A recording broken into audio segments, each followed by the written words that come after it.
I got it. Yeah, that makes sense.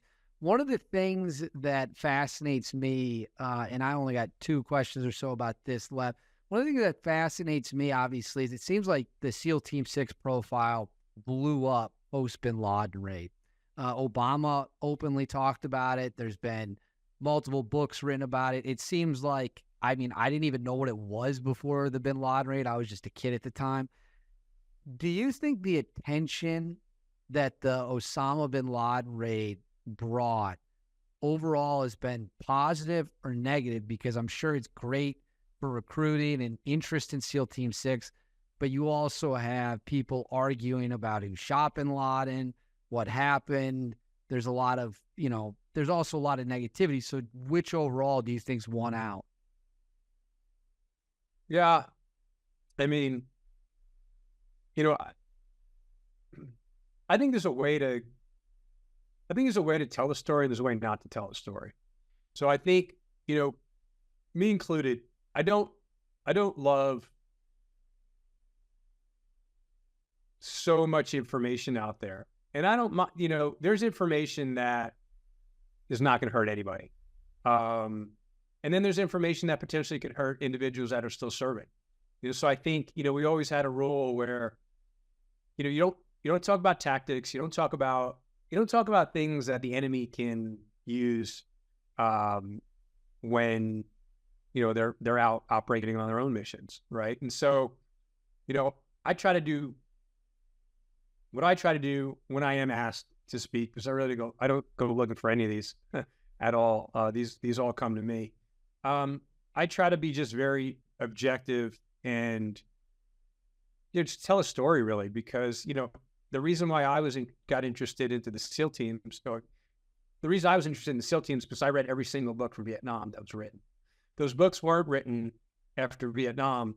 I may have ended up in the Army or in the Air Force or in the Marine Corps or something else, but I read stories on the SEAL teams and I thought, oh, wow, this is exactly what I want to do. And so, every time I put something out or I read something, I try to look at it in the lens of, this is a really good story. I'm glad this was put out there, and maybe it'll get others interested and tell about the real individual. What I don't like, most of my buddies will tell you, is individuals that are often, beating their chest and telling you how good they are. And many times those individuals aren't the ones that you want to work with, for sure, or aren't the ones that really have been there and done that. Because I'll tell you, there's most of the individuals that have served 20 and 30 years and done 20 plus combat deployments. You'll never hear anything about them. You'll never hear what they've done, but they've done as much or probably more than any individual, including myself here, chatting about, what we did downrange. When that event happened, how big of a deal was it within the SEAL Team 6 community that you guys had been the unit that was responsible for taking out bin Laden? Was there a lot of magnitude to it? Yeah, I mean, I think there was a bit of ego in that. If you were part of that unit, you're just like, yeah, we got the call to go do this.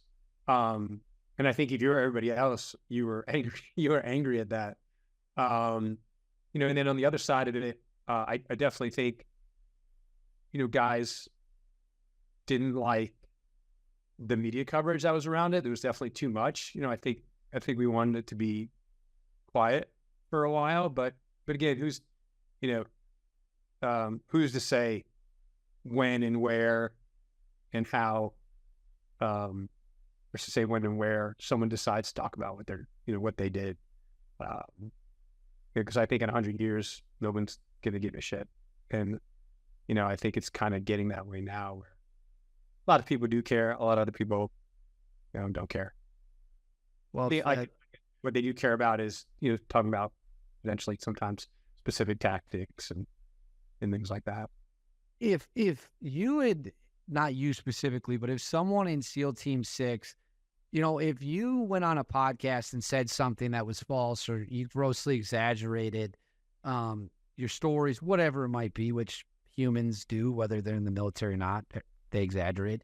Would you get a call from your former teammates and be like, hey, stop Absolutely. It- Yeah, I said something once that someone called me on, but he was wrong.